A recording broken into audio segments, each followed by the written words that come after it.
PM ने एक शब्द नहीं कहा। स्मृति ईरानी ने राहुल गांधी को राजवंश का निराश शख्स बताया। कहा वो आंतरिक मामलों में अंतर्राष्ट्रीय हस्तक्षेप चाहते हैं। कूनो नेशनल पार्क में चीते की मौत पर बोले केंद्रीय मंत्री भूपेंद्र यादव, हम एक्सपर्ट से कर रहे हैं बात, चीतों को बचाया जाएगा। कांग्रेस सुप्रीमो सोनिया गांधी के घर पर संसदीय रणनीति समूह की बैठक, मानसून सत्र में मुद्दों को लेकर चर्चा।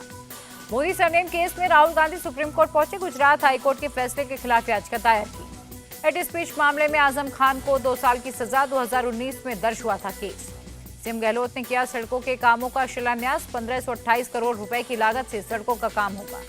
जम्मू कश्मीर के एलजी मनोज सिन्हा ने बारामूला में एक मल्टीपर्पज सिनेमा हॉल का उद्घाटन किया। विकास परियोजनाओं का भी उद्घाटन किया। हरदोई के शाहाबाद कोतवाली हाजिरी देने पहुंचे 82 हिस्ट्री शीटर अपराधी, अपराध न करने की कसम खाई।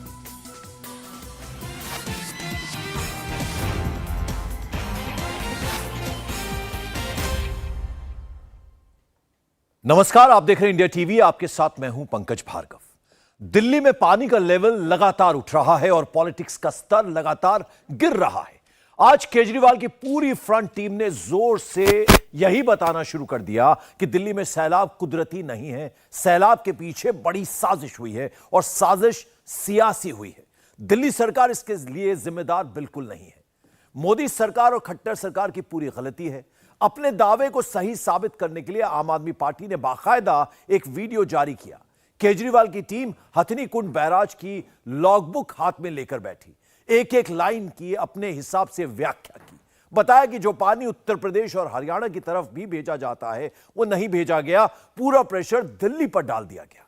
बीजेपी इससे ठीक उल्टी बात कर रही है। वो कह रही है कि दिल्ली सरकार जान छुड़ा रही है, सिर्फ सियासत कर रही है। आज दिन भर सैलाब पर सियासत ज्यादा हुई और सियासत का यह लेवल लगातार नीचे गिरता गया। उससे तो यही लगा कि सैलाब की चिंता किसी को नहीं है, सबको अपनी अपनी सियासत की है। सियासत कैसे हुई और कहां तक हुई, इस रिपोर्ट में देखिए।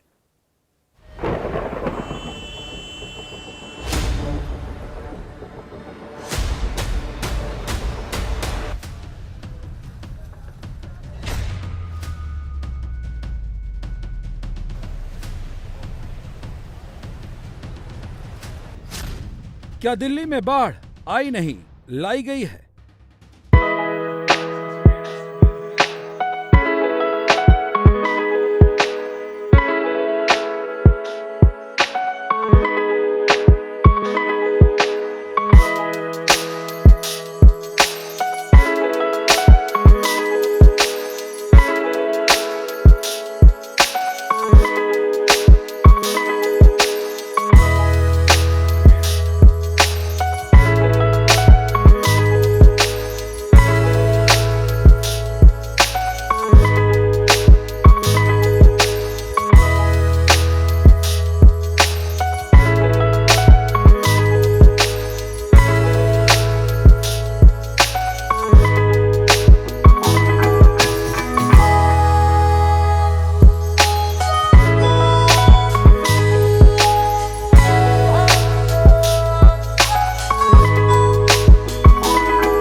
9 तारीख से 13 तारीख तक, जब तक हमारी टीम वहां पहुंची नहीं, 8 तारीख को आपको मैंने बताया कि पूरे उत्तर भारत के अंदर बारिश कितनी हुई,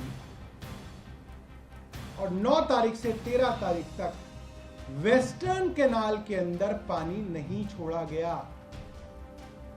सारा पानी एक षड्यंत्र के तहत दिल्ली की तरफ ही छोड़ा गया और दिल्ली को बाढ़ में डुबाने का षड्यंत्र किया गया। इसके सबूत हमारे पास है। क्या एलजी और उनके चहेते अफसरों ने जानबूझकर दिल्ली को डूबने दिया? पूल्स होते हैं जो कुछ खास तरीके के चुनिंदा आईएएस अधिकारी हैं, जो एलजी साहब के काफी नजदीकी हैं, जिनको एलजी साहब की पैट्रनेज प्राप्त है। उन्हीं में से एक अधिकारी अश्विनी कुमार जी, जो डिविजनल कमिश्नर हैं, डिजास्टर मैनेजमेंट के लिए नोडल ऑफिसर हैं, अगर वे अपने इंचार्ज मिनिस्टर के फोन नहीं उठाएंगे तो प्रशासन कैसे चलेगा? मैं ये जानना चाहता हूं एलजी साहब से। ये बहुत दुर्भाग्यपूर्ण है कि हमारी एक महिला मंत्री को, एक जुझारू मंत्री को, आज एलजी साहब को पत्र लिख के कहना पड़ रहा है कि उनके जो आईएएस अधिकारी और सीनियर अधिकारी हैं, कोई छोटे मोटे नहीं है, सीनियर अधिकारी हैं, वो अपनी मंत्री के फोन नहीं उठा रहे। उनकी वजह से रिलीफ कैंप्स के अंदर बदहाली है। इतनी बड़ी बात कैसे हो गई? इतना बड़ा इल्जाम कैसे लगा दिया? अगर सब इन्हीं लोगों ने किया तो केजरीवाल सरकार क्या कर रही थी? हकीकत क्या है? सियासत कितनी है? गलती किसकी है? कौन बच रहा है? कौन फ्रंट पर खड़ा है? दिल्ली की फिक्र असल में किसको है? सच क्या है बताएंगे, लेकिन क्या बाढ़ मैन मेड है? क्या सैलाब की वजह सियासी है? ये आरोप ऐसे ही नहीं है। ये वो लोग कह रहे हैं जिसमें एक केजरीवाल के फ्रंटमैन है, राज्यसभा के सांसद हैं, दूसरे दिल्ली सरकार में मंत्री हैं, केजरीवाल के बाद ऑफिशियल लाइन यही लेते हैं, और तीसरी भी केजरीवाल की सबसे भरोसेमंद मंत्री है। सब एक ही बात कह रहे हैं। अब सवाल है कि इन आरोपों का जवाब क्या है? कौन देगा जवाब? जवाब देगी ये 4 सरकारें। मोदी सरकार, जिन पर केजरीवाल के लोगों ने सबसे गंभीर आरोप लगाया है। दूसरा, हरियाणा सरकार, जिस पर हथनीकुंड बैराज से दिल्ली में पानी छोड़ने का इल्जाम लगा है। तीसरी, उपराज्यपाल, जिनकी टीम पर आरोप है कि अफसरों ने जानबूझकर दिल्ली को डूबने दिया। और चौथी, केजरीवाल सरकार है, जो चुनी हुई सरकार है, दिल्ली की, जिसकी असल जिम्मेदारी है, लेकिन वो पहले ही इल्जाम लगाकर सेफ गेम खेलने लगी है। दिल्ली में बाढ़ के केजरीवाल सरकार के आरोपों का सबसे पहला जवाब मोदी सरकार की तरफ से आया। मोदी सरकार का जल शक्ति मंत्रालय, सारी नदियों की जिम्मेदारी इसी मंत्रालय पर है। नदियों के पानी को यही मंत्रालय देखता है, जिसको हेड करते हैं गजेंद्र सिंह शेखावत। गजेंद्र सिंह शेखावत मीडिया के सामने आए और केजरीवाल के आरोपों पर डायरेक्ट जवाब दिया। एक आईआईटी पास इंजीनियर जो अपने आप को पढ़ा लिखा होने का अभिमान करता है, उसकी चर्चा करता है और दूसरों पर प्रश्न चिन्ह खड़े करता है। उसकी इंजीनियरिंग की डिग्री पर मुझे, अगर उन्होंने जानते हुए भी ये लिखा है, तो संदेह होता है कि जब हथनीकुंड बैराज, जो बराज है, रिजर्वायर नहीं है, जिसमें किसी भी तरह के पानी को होल्ड करने की क्षमता नहीं है, सिर्फ पानी के वाटर टेबल को रेगुलेट करके और नहर में पानी को जो है डाइवर्ट करने के लिए वो स्ट्रक्चर का उपयोग होता है। तो उस समय तक दिल्ली में, यमुना में 3,58,000 क्यूसेक पानी बह रहा था। किसी भी हालत में उसको नहीं रोका जा सकता। मैं फिर केजरीवाल साहब की डिग्री पर संदेह व्यक्त करते हुए कहना चाहता हूं कि उन दोनों कैनाल्स जो एग्जिट हथनीकुंड से होती है, उनकी क्यूमुलेटिव कैपेसिटी 9,000 क्यूसेक है। उसमें से उत्तर प्रदेश कैनाल में शायद बमुश्किल 5-6 हज़ार क्यूसेक पानी जाता होगा। अगर 6,000 क्यूसेक पानी वहाँ भेजा भी जाता तो 3,58,000 क्यूसेक में 6,000 क्यूसेक कितना प्रतिशत होता है, ये आप खुद निकाल सकते हो। उससे कितना प्रभाव यहाँ पड़ने वाला है। बिला वजह अपनी विफलता का ठीकरा दूसरों पर फोड़ने के लिए और विषय से ध्यान भटकाने के लिए। जो दिल्ली के हालात बुरे हुए पिछले 9 साल में, जिस तरह से वोटों के लालच में बार बार एनजीटी के कहने के बाद, बार बार दूसरे न्यायालयों को कहने के बाद, एनएमसीजी द्वारा लिखे जाने के बाद में भी दिल्ली की सरकार ने जानबूझकर अरविंद केजरीवाल साहब ने अपने वोटों के लालच में लोगों को यमुना के फ्लड प्लेन जोन्स में बसाना स्वीकार किया, उनको शेल्टर प्रदान किया। और उसके चलते हुए आज जब नदी ने में को पानी के प्रवाह के लिए जगह की आवश्यकता पड़ी, तब आज ये संकट सब पैदा हुआ है। मोदी सरकार कह रही है केजरीवाल इल्जाम लगाकर अपनी जिम्मेदारी से भाग रहे हैं, असल में जिम्मेदार वही हैं। तो क्या केजरीवाल ही फ्लड क्राइसिस के जिम्मेदार हैं? वो संभाल नहीं पाए, इसीलिए आरोपों का गेम खेल दिया।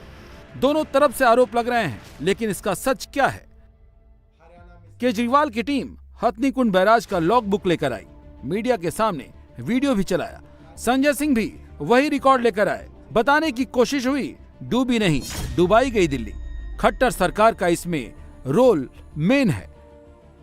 ये काम किया इन्होंने, और ये बात मैं इसलिए कह रहा हूं कि 9 तारीख से लेकर 13 तारीख तक लगातार सारा का सारा पानी दिल्ली की ओर छोड़ा गया। ईस्टर्न और वेस्टर्न कैनाल में पानी नहीं छोड़ा गया। जब हमने मुद्दा उठाया तो 13 तारीख को वेस्टर्न कैनाल में पानी छोड़ा गया और 14 तारीख को कल ईस्टर्न कैनाल में पानी छोड़ा गया। फिर क्या कह रहे हैं ये लोग? कह रहे हैं साहब नहरें कमजोर होती हैं, उसमें पानी नहीं छोड़ा जा सकता।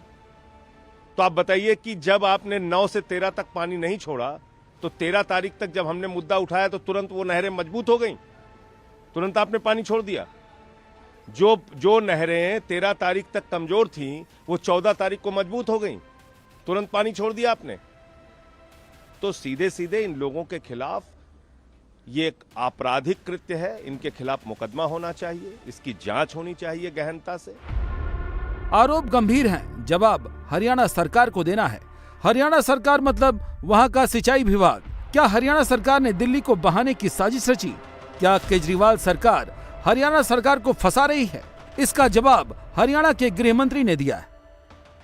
केजरीवाल जी की आदत में शामिल है दूसरों पर आरोप लगाना। पानी का तो स्वभाव है, ऊपर से नीचे ही जाता है, और हथनी कुंड से दिल्ली काफी नीचे है। अब हमारे प्रदेश में भी तो कई बाहर से ही पानी आया है, हिमाचल से आया, पंजाब से आया, लेकिन हम तो दोषारोपण नहीं कर रहे। केजरीवाल जी तो बहुत सियाने हैं, बहुत इंटेलिजेंट है। वो पानी का स्वभाव बदल दें कि पानी नीचे ना आया करे, ऊपर चला जाए पानी। दिल्ली डूब रही है, दिल्ली को बचाना है, दिल्ली वालों को बचाना है। लेकिन जिस तरह से आरोप प्रत्यारोप की पॉलिटिक्स चल रही है, दिल्ली और दिल्ली वाले पीछे हो गए हैं, सियासत ऊपर हो गई है। ये हम क्यों कह रहे हैं वो भी जान लीजिए। जिनके ऊपर बाढ़ के हालात को सुधारने की जिम्मेदारी है, उन्हीं अफसर पर गंभीर आरोप लगाए गए हैं। मंत्री सौरभ भारद्वाज ने बकायदा नाम लेकर आरोप लगाया है। डिविजनल कमिश्नर और डिजास्टर मैनेजमेंट के नोडल अफसर अश्वनी कुमार उनकी बात नहीं सुन रहे। एलजी के इशारे पर दिल्ली के अफसर काम नहीं कर रहे। दिल्ली के अफसर जानबूझकर मंत्रियों का फोन नहीं उठा रहे। अफसर व्हाट्सएप ग्रुप पर मंत्रियों का जवाब नहीं दे रहे। एनडीआरएफ का कहना उन पे अपना काम, माने इरिगेशन और फ्लड जो मिनिस्टर के तहत आता है उसकी जिम्मेदारी एनडीआरएफ पे ऐसे ही फेंक देना ये उचित नहीं है। एनडीआरएफ के हमारे पास टीमें थी, वो सभी काम कर रही हैं। आज भी जहाँ जहाँ जरूरत पड़ती है उनको डिप्लॉय, वो 13 तारीख को ही आ गई थी। उनका काम रेस्क्यू एंड रिहेबिलिटेशन पे है। इंजीनियरिंग का काम इंजीनियर ही कर सकते हैं। मोटी बात यह है। ये तक कह रहे हो तो सुप्रीम कोर्ट बहाने की साजिश थी। किसकी साजिश थी? आप लोग कर रहे थे, हरियाणा सरकार कर रही थी, अधिकारी सुन नहीं रहे हैं। अगर एलजी के सामने आपका नाम लेकर इस तरह सौरभ भारद्वाज आरोप लगा रहे हैं तो उस सुना होगा तो आप लोग क्या सोच रहे थे? दिल में क्या चल रहा था कि नाम लेकर वो मीडिया के सामने सीएम वहाँ है, एलजी यहाँ वहाँ है, ये चीजें, ये बहुत दुर्भाग्यपूर्ण है, यही कहा जा सकता है। वैसे अफसर अक्सर सियासी बयानबाजी में कूदते नहीं हैं, लेकिन जब पर्सनल आरोप लगा तो खुद अश्वनी कुमार जवाब देने आए। दरअसल जब से एलजी और मुख्यमंत्री के अधिकारों को लेकर तनातनी चल रही है, तभी से अफसर सियासत का केंद्र बन गए हैं। कल एलजी के सामने ही सौरभ भारद्वाज ने इसकी भूमिका बना दी थी। उस वक्त भी एलजी ने कहा था सियासत नहीं, दिल्ली को बचाने की जरूरत है, एक साथ मिलकर काम करने की जरूरत है। लेकिन आम आदमी पार्टी ने अब खुलकर नाम ले लिया है। बात आरोपों की नहीं है, जवाब तो केजरीवाल सरकार को भी देना है, सौरभ भारद्वाज को भी देना है। फ्लड एंड इरिगेशन मिनिस्टर हैं सौरभ भारद्वाज। अब Delhi flood and irrigation department के जिम्मे क्या आता है? सौरभ भारद्वाज कह रहे हैं सुप्रीम कोर्ट डुबाने की साजिश थी। सब जान रहे हैं यमुना अपने तल से ऊपर बह रही है, नाले का पानी बैक मार रहा है। प्रगति मैदान के पास 12 नंबर नाला यमुना में गिरता है। फ्लड एंड इरिगेशन डिपार्टमेंट को इसके रख रखाव का जिम्मा है। सैलाब में पानी का लेवल बढ़ने पर जब पानी बैक मारता है, ऐसी स्थिति में नाले का गेट बंद कर दिया जाता है। जिसे हम गेट कह रहे हैं उसे टेक्निकल भाषा में रेगुलेटर भी कहा जाता है। लेकिन वो रेगुलेटर टूट गया और रेगुलेटर टूटने की वजह से ही सुप्रीम कोर्ट के इलाके में यमुना और नाले का पानी बैक हो गया। सवाल है कि रेगुलेटर का रखरखाव सही क्यों नहीं किया गया? बाढ़ का इंतजार क्यों किया गया? कैसे 12 नंबर नाले का रेगुलेटर टूट गया? पूरा बैराज बना हुआ था जिसे गेट नंबर 12 बोलते हैं। आप देखिए, ये irrigation and flood control department, government of Delhi और ड्रेन नंबर 12, ये पूरा यहाँ पर लिखा है। दरअसल ये पूरा दिल्ली सरकार के अधीन आता है। अब आपको तस्वीरें दिखाते हैं कि आखिर तस्वीर क्या है, हकीकत क्या है दिल्ली में पानी घुसने की। आपको हमने दिखाया था कि किस तरीके से यमुना और नाले के बीच में जो बांध बना हुआ था वो टूट गया था। उसकी वजह से आप देखें वहां पर बांध बना हुआ था। ये हरा वाला जो मोटा पाइप आपको दिखाई दे रहा है उसके ठीक पीछे आपको बांध बनाया है सेना ने। लेकिन जैसे ही वो बांध टूटा तो यमुना का पानी इस नाले में पहुंचा और नाला उसने ओवरफ्लो किया। प्रेशर पानी का इतना ज़्यादा था कि आप ये देखें, जो ये ड्रेन नंबर 12 है जो कि आईपी पार्क मेट्रो स्टेशन के ठीक पीछे बना हुआ है, मोटी लोहे की चादर से एक बड़ा बैराज इसमें बना हुआ था और जिसे समय रहते खोला जाता था, बंद किया जाता था। लेकिन ये लोहे की चादर से बना हुआ पूरा बड़ा बैराज टूट गया, यमुना का पानी ओवरफ्लो हुआ और इसी नाले के सहारे सीधा जो है पानी दिल्ली शहर में घुस गया। सौरभ भारद्वाज अपने डिपार्टमेंट के अंडर आने वाले रेगुलेटर को देख लेते तो शायद सुप्रीम कोर्ट तक पानी नहीं पहुंचता। तो क्या जिम्मेदारी से बचने के लिए टीम केजरीवाल ने पहले ही दोष मढ़ दिया है? अब बता रहे हैं कि गलती हरियाणा की सरकार की है और यह दुख होता है कि उनके मंत्री जिनको अभी कार्य करना है वो कह रहे हैं ये षड्यंत्र हो रहा है। षड्यंत्र हो रहा है। भारतीय सेना जो दिन रात जनता की सेवा में लगी है ये षड्यंत्र कर रही है। एनडीआरएफ षड्यंत्र कर रहा है। केंद्र की सरकार, एलजी साहब जो जनता के लिए खड़े हुए हैं दिन रात सुबह शाम, ये षड्यंत्र कर रहे हैं। और शीश महल में बैठ के जो एयर कंडीशन का आनंद ले रहा है वो मुख्यमंत्री सही है। पिछले 9 साल में 6800 करोड़ रुपए खर्च हुए यमुना को साफ करने के लिए।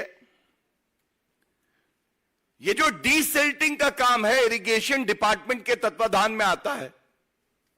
कृपया करके ये बताइए 9 साल में आप यमुना की डीसिल्टिंग क्यों नहीं कर पाए? ऐसा नहीं है। आईटीओ बैराज की देखरेख की जिम्मेदारी हरियाणा सरकार की है। जब पानी बढ़ा और गेट खोलने की बात आई तो ये भी कहीं नजर नहीं आई। आईटीओ बैराज में 32 गेट हैं। जब बाढ़ आती है तो गेट खोल दिए जाते हैं, लेकिन जब गेट खोलने की बात आई तो 5 गेट खुल ही नहीं पाए। किसी तरह से एक गेट खुला। अब 4 गेट खोलने के लिए आर्मी और नेवी को बुलाया गया है। 5 में because of deposition of the silt उसका वेट बहुत भारी हो गया है, तो मोटर से वो खींच नहीं पा रहा है। तो इंडियन आर्मी ने हमने जो काम किया है वो हमने ऊपर एक ब्रिज बनाया है जिसके थ्रू एक SWR डाल के और एक गाड़ी होती है उसका नाम होता है हाइड्रा, उसके थ्रू उसको पुल किया है। आउट ऑफ दिस 5 एक का हमने सक्सेसफुली हो चुका है, बाकी पे भी काम शुरू हो रहा है। उसमें बिकॉज सिल्ट डिपोजिशन बहुत ज़्यादा है, अंडर वाटर डाइविंग टीम भी लगाए हुए हैं। जब तक वो वेट कम धीरे धीरे होगा तभी हम उसको अटेम्प्ट करेंगे पुल करने का। अदरवाइज टीम वहाँ डिप्लॉयड है, एज एंड व्हेन हमें मौका मिलता है हम ट्राई करेंगे उसको लिफ्ट करने का। दिल्ली में बाढ़ के बाद राजनीति में एक नाम गूंज रहा है, वो नाम है हथनीकुंड बैराज का। हथनीकुंड बैराज पर पानी छोड़ने में पक्षपात के आरोप लग रहे हैं। ऐसा बताया जा रहा है जैसे कि किसी के पास कोई ऐसा रिमोट कंट्रोल है जिससे वो जब चाहे जहां चाहे उतना पानी डाइवर्ट कर सकता है। केजरीवाल लगातार कह रहे हैं कि दिल्ली की बाढ़ पर राजनीति नहीं होनी चाहिए और उनकी सेकेंड लाइन के नेता लगातार अफसरों पर पॉलिटिकल बॉस के आदेश पर काम करने के आरोप लगा रहे हैं। सौरभ भारद्वाज, आतिशी मारलेना और संजय सिंह ने आज बाकायदा टीवी कैमरों के सामने आकर कहा कि दिल्ली में ज्यादा पानी छोड़ा गया, यूपी और हरियाणा को बचाया गया। उनका इशारा किसकी तरफ था समझना मुश्किल नहीं है। बहरहाल दिल्ली सरकार जो कह रही है उसमें कितना सच है? क्या बैराज में पानी को रोका जा सकता था? क्या यह हो सकता है कि एक कोई बटन दबाकर एक सूबे का पानी दूसरे सूबे में भेज दिया जाए, बारिश में दिल्ली को डुबो दिया जाए और गर्मियों में सुखा दिया जाए? इसी सच को तलाशने के लिए इंडिया टीवी की टीम हथनीकुंड बैराज पहुंची। अब हम आपको दिखाने जा रहे हैं कि वो रिपोर्ट जो दिल्ली सरकार के आरोपों पर दूध का दूध और पानी का पानी कर देगी।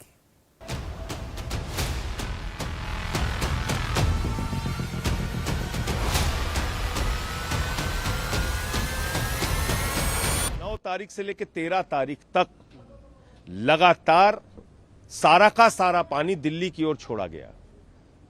ईस्टर्न और वेस्टर्न कैनाल में पानी नहीं छोड़ा गया। तो बार बार हथनीकुंड पर आरोप लगाते हैं कि वहां के दरवाजे बंद क्यों नहीं कर देते, वहां से क्यों पानी छोड़ा जा रहा है। जितना पानी आना था, जितना पानी उस मीटिंग में तय हुआ था, उतना ही पानी छोड़ा गया। उससे कोई भी 1% भी पानी ज्यादा नहीं छोड़ा गया। की विपत्ति हरियाणा से आती है, चाहे पानी ना देना हो तो भी हरियाणा करता है, और जब नहीं देना तब जबरदस्ती देना हो वो भी काम हरियाणा करता है। क्यों करता है? हथनीकुंड बैराज यहां से 228 किलोमीटर दूर है। जो एक पत्र अभी 4 दिन पहले अरविंद केजरीवाल जी ने गृह मंत्री को लिखा कि हथनी बैराज से पानी न छोड़ा जाए, ये बड़ा गैर जिम्मेदाराना पत्र था। क्यों? आप दिल्ली के मुख्यमंत्री हैं तो आप क्या चाहते हैं कि हरियाणा डूब जाए? आप अपनी जिम्मेदारियां का निर्वहन नहीं कर पा रहे हैं, इसका अर्थ यह नहीं है कि आप पड़ोसी राज्य के लिए बुरा चाहते हैं। हथनीकुंड, हथनीकुंड, हथनीकुंड। हरियाणा का हथनीकुंड बैराज दिल्ली में आई बाढ़ पर हो रही राजनीति का सेंटर पॉइंट बन गया है। क्या दिल्ली की बाढ़ का विलेन है हथनीकुंड बैराज? क्या हथनीकुंड बैराज की वजह से दिल्ली डूबी? क्या यूपी को बाढ़ से बचाने के लिए दिल्ली में पानी छोड़ा गया? दिल्ली में आई बाढ़ के पीछे साजिश वाली ये थ्योरी आई कहां से? हथनीकुंड बैराज को दिल्ली का विलेन बनाया सोशल मीडिया पर घूम रहे एक वीडियो ने। इसी वीडियो को हथियार बनाकर आम आदमी पार्टी ने हथनीकुंड बैराज पर साजिश वाली थ्योरी सर्कुलेट कर दी। आज हम खड़े हैं हरियाणा के हथनीकुंड बैराज पर, जो हल्का जगाधरी में पड़ता है। मैं आपको दिखाना चाहता हूं कि ये हथनीकुंड बैराज है। ये जो पानी है सारा दिल्ली की तरफ जा रहा है यहाँ से।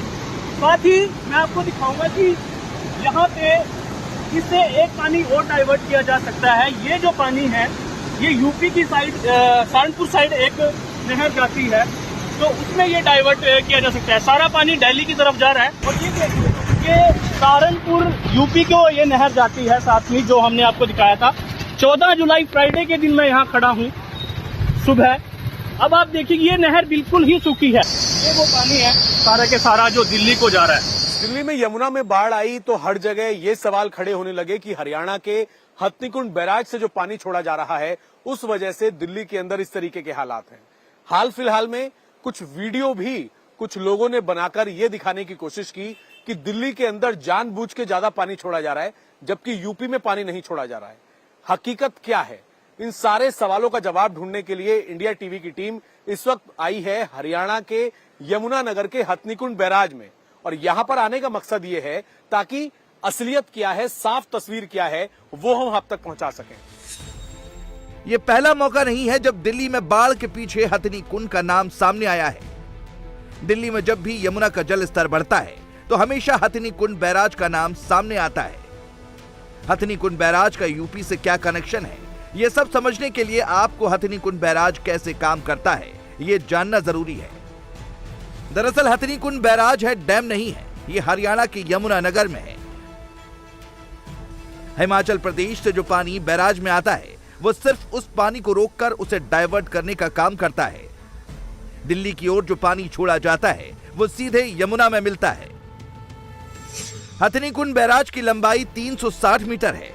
पानी को रोकने के लिए यहाँ 18 गेट हैं। दिल्ली को 60% पानी की आपूर्ति यहीं से होती है। इसके अलावा हरियाणा, राजस्थान और उत्तर प्रदेश के कुछ हिस्सों को भी इस बैराज से पानी भेजा जाता है। इस वक्त मैं मौजूद हूं हथनीकुंड बैराज में। ये पूरा इलाका आप देख सकते हैं, हरियाणा का ये हथनीकुंड बैराज है।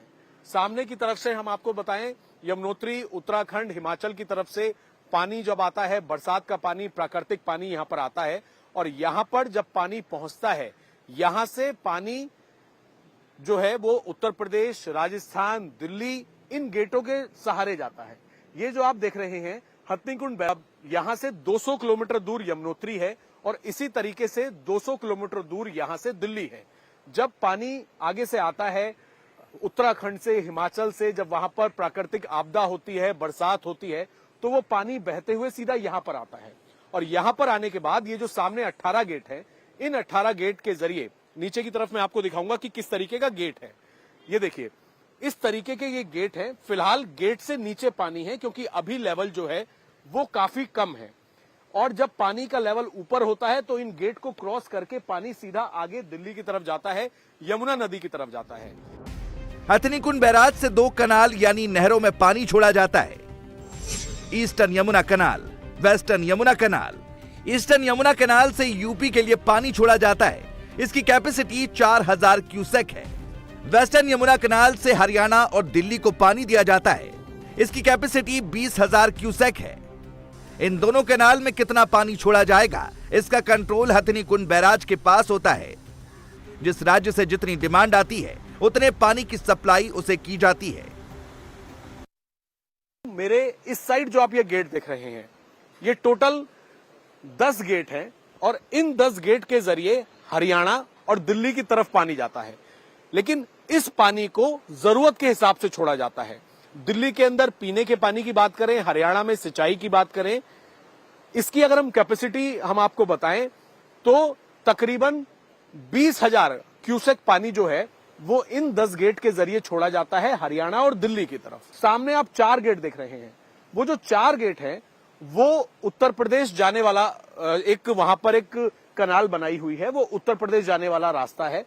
वहां पर भी जरूरत के हिसाब से उत्तर प्रदेश की तरफ से कितनी डिमांड आती है पीने के पानी की, सिंचाई की, वहां पर पानी वैसे छोड़ा जाता है और उसकी कैपेसिटी जो है वो 4000 क्यूसेक पानी की है। दिल्ली में जो राजनीति हो रही है वो इसी को लेकर हो रही है। आम आदमी पार्टी का आरोप है कि हथनीकुंड बैराज से 3.5 लाख क्यूसेक पानी यमुना में छोड़ दिया गया, जिसके चलते दिल्ली डूब गई। सारा पानी से दिल्ली के लिए क्यों छोड़ा जा रहा था? आप हथनीकुंड बैराज के 3 दिन के सारे वाटर लॉग निकाल के देखिए तो ये नजर आता है कि जो पानी यूपी जाता है, जो पानी हरियाणा जाता है, जिन कनाल्स में जाता है, उनमें एक बूंद पानी भी नहीं छोड़ा गया। सारा पानी दिल्ली की तरफ छोड़ा गया। तो ये तो सवाल बनता ही है कि दिल्ली वालों से ऐसी क्या दुश्मनी? क्यों कुछ पानी हरियाणा में और यूपी में नहीं छोड़ा जा सकता था? हम मानते हैं वो कनाल्स हैं, हम मानते हैं उनकी कैपेसिटी कम है, लेकिन अगर वहां पे पानी छोड़ा जाता तो खेतों में पानी जाता, ज्यादा से ज्यादा खेतों में फ्लडिंग होती। लेकिन दिल्ली में पानी छोड़ने से, जहां पे इतनी घनी आबादी है, तो यहाँ पे एक बहुत बड़ी मात्रा में लोगों को जान माल का खतरा हो गया। 20-25 हजार लोग इवैक्यूएट हुए, 20-21 हजार लोग आज रिलीफ कैंप्स में रह रहे हैं। तो ये तो एक बहुत बड़ा सवाल है जिसका जवाब देना पड़ेगा हरियाणा को कि क्यों सारा पानी दिल्ली छोड़ा जा रहा था, क्यों यूपी और हरियाणा में नहीं छोड़ा जा रहा था, और क्या अगर वहां पे पानी छोड़ा जाता तो क्या दिल्ली में जो बाढ़ आई है क्या उसको अवॉइड किया जा सकता था? इस पे तो जरूर जांच होनी चाहिए कि ऐसा क्यों हुआ है। मुश्किल के हालात बनते हैं तो दिल्ली सरकार को सिर्फ हरियाणा याद आता है। देखिए, जो यमुना है, नदी है, वो ये नहीं जानती है कि कहाँ पे हिमाचल की बाउंड्री खत्म हुई, कहाँ पे हरियाणा की हुई, कहाँ पे दिल्ली की हुई, कहाँ पे यूपी की हुई। हरियाणा से ही दिल्ली में पानी आएगा। वैसे भी ये तो सबको ही पता है कि जो बाढ़ आई है वो हरियाणा से आने वाले यमुना नदी के पानी की वजह से आई है, क्योंकि दिल्ली में तो 4 दिन से एक बूंद भी पानी नहीं पड़ा है। तो जो पानी आज दिल्ली की सड़कों में, कॉलोनीज में भरा हुआ है, वो सिर्फ और सिर्फ हरियाणा से आया हुआ पानी है। और अगर ऐसा हुआ है कि दिल्ली को सारा पानी छोड़ा गया, हरियाणा में नहीं छोड़ा गया, यूपी में नहीं छोड़ा गया, तो ये तो बहुत गंभीर मुद्दा है। इसका मतलब है कि जो दिल्ली में बाढ़ आई है, उस बाढ़ को रोका जा सकता था। दिल्ली सरकार दो सवाल उठा रही है। क्या हथनी कुंड बैराज में पानी को रोका जा सकता था? क्या यमुना की बजाय इसे हरियाणा और यूपी में डाइवर्ट किया जा सकता था? तो इसका जवाब है नहीं। दरअसल ये व्यवस्था सामान्य दिनों के लिए है, जब पानी का फ्लो कम होता है। सामान्य दिनों में हथनी कुंड से 350 से 400 क्यूसेक पानी ही यमुना में छोड़ा जाता है। लेकिन इस बार जिस तरह की बारिश पहाड़ों में हुई, उसने बैराज का वाटर लेवल बढ़ा दिया। पानी को रोकना बैराज के लिए मुमकिन नहीं था। सेंट्रल वाटर कमीशन के बनाए नियम के मुताबिक हथनी कुंड बैराज दिल्ली की तरफ जाने वाले पानी को 70,000 क्यूसेक तक रोक सकता है और उसे अगल बगल की 2 नहरों में डाइवर्ट कर सकता है, क्योंकि किसी डैम की तुलना में बैराज पानी को बड़ी मात्रा में स्टोर नहीं कर सकता। इसीलिए 70,000 क्यूसेक के बाद ऐसा संभव है। हालांकि स्थिति को देखते हुए 1 लाख क्यूसेक तक बैराज में पानी को रोका गया, लेकिन उसके बाद बैराज के दरवाजे खोलने ही पड़े। आज हम खड़े हैं हरियाणा के हथनी कुंड बैराज पर। अब जो दूसरा आरोप वायरल वीडियो से खड़ा हो रहा है कि क्या यमुना की बजाय यूपी और हरियाणा को पानी डाइवर्ट नहीं किया जा सकता था, उसका सच भी जान लीजिए। 1 लाख क्यूसेक से ज्यादा पानी आने पर कैनाल के दरवाजे बंद हो जाते हैं। ये प्रक्रिया ऑटोमेटिक है। ऐसा इसलिए किया जाता है कि पानी के साथ आने वाला मलबा नहरों को नुकसान ना पहुंचाए। एक्चुअली क्या है, 1 लाख क्यूसेक में तो हमारा फ्लड डिक्लेयर हो जाता है। उसके बाद जो हमारी ईजेसी और डब्ल्यूजेसी हैं, दोनों को हम बंद कर देते हैं, ताकि, क्योंकि देखिए स्वाभाविक है, बहाव के साथ, पानी के बहाव के साथ साथ पत्थर भी आते हैं और लकड़ियां वगैरह भी आते हैं, जो हमारे गेटों को नुकसान पहुंचाती है। और साथ में जो सिल्ट कंटेंट जो होता है वो काफ़ी ज़्यादा होता है, तो हमारे चैनल को हम इसलिए उनको बंद कर देते हैं और सारा पानी हम यमुना की तरफ छोड़ देते हैं। दूसरा जो हमारा मापदंड जैसे ये है कि हाई फ्लड लेवल, वो हमारा 2.5 लाख क्यूसेक पे है जी। तो मान के चलिए लाख के बाद तो हम सारे ही गेट यमुना में खोल देते हैं जी, और 2.5 लाख पे हमारा हाईएस्ट फ्लड लेवल होता है जी। तो अभी इस सीजन में कितना पानी हाईएस्ट चला? अभी ये 11 तारीख को जी दोपहर के 11 और 12 बजे ही 3,59,000 जो हमारा हाईएस्ट डिस्चार्ज था, वो हमने रिलीज किया था हथनी कुंड बैराज से। तो आज की क्या स्थिति है? आज अभी जो टोटल हमारे पास अवेलेबल वाटर है जी, वो लगभग 56,000 क्यूसेक है जी। और 56,000 में से हमने 11,000 क्यूसेक वेस्टर्न जमुना कैनाल में छोड़ा हुआ है जी, और 1,000 क्यूसेक हमने ईजेसी में छोड़ा हुआ है। तो मान के मोटा मोटी यही है कि 44,000 क्यूसेक जो है वो सिर्फ हमने यमुना में छोड़ा हुआ है। इस बार जो पानी आया वो 3.5 लाख क्यूसेक से ज्यादा था। इतने पानी को रोका नहीं जा सकता था। यही वजह थी कि बैराज के सारे 18 दरवाजों को खोल दिया गया। 9 जुलाई को हथनी कुंड बैराज में वाटर फ्लो 1 लाख क्यूसेक से ज्यादा पहुंचा और उसे रोकना बैराज के लिए नामुमकिन था। 9 जुलाई की जो पहली एंट्री है, उस वक्त 24,854 क्यूसेक पानी बैराज में आने का जिक्र है। इस वक्त वेस्टर्न कैनाल में 13,504 क्यूसेक पानी छोड़ा गया, जबकि ईस्टर्न कैनाल में 2,005 क्यूसेक पानी छोड़ा गया। इसी दिन जो 12वीं एंट्री है, उसमें बैराज में पानी का लेवल 83,000 क्यूसेक तक पहुंचा। तब भी दोनों कैनाल में इतना ही पानी छोड़ा गया। 13वीं एंट्री में पानी का लेवल 90,000 पार कर गया। तब ईस्टर्न कैनाल के दरवाजे बंद हो गए, लेकिन वेस्टर्न कैनाल में 13,504 क्यूसेक पानी छोड़ा जाता रहा। अब 16वें नंबर की एंट्री पर गौर कीजिए। वाटर लेवल 1 लाख को पार कर गया। इसके बाद भी वेस्टर्न कैनाल में पानी छोड़ा गया, हालांकि उसकी मात्रा घटाकर 5,607 कर दी गई। 17वीं एंट्री में बैराज में आने वाला पानी 1,90,000 क्यूसेक तक पहुंच गया। तब दोनों कैनाल में पानी छोड़ना बंद कर दिया गया। और आपको बता दें, इस वक्त दिल्ली एनसीआर में तेज बारिश हो रही है। उत्तराखंड में कल और परसों बारिश का रेड अलर्ट है, लेकिन बारिश से कहां एक मंदिर के अंदर बहने लगा झरना। हैरान कर देने वाली तस्वीर ब्रेक के बाद।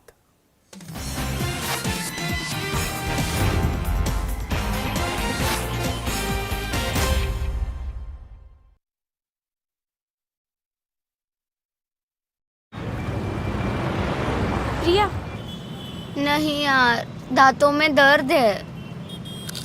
तू ब्रश नहीं करती? रोज करती हूँ। क्या टूथपेस्ट से? मतलब देख, एक सच होता है और उसका ऑपोजिट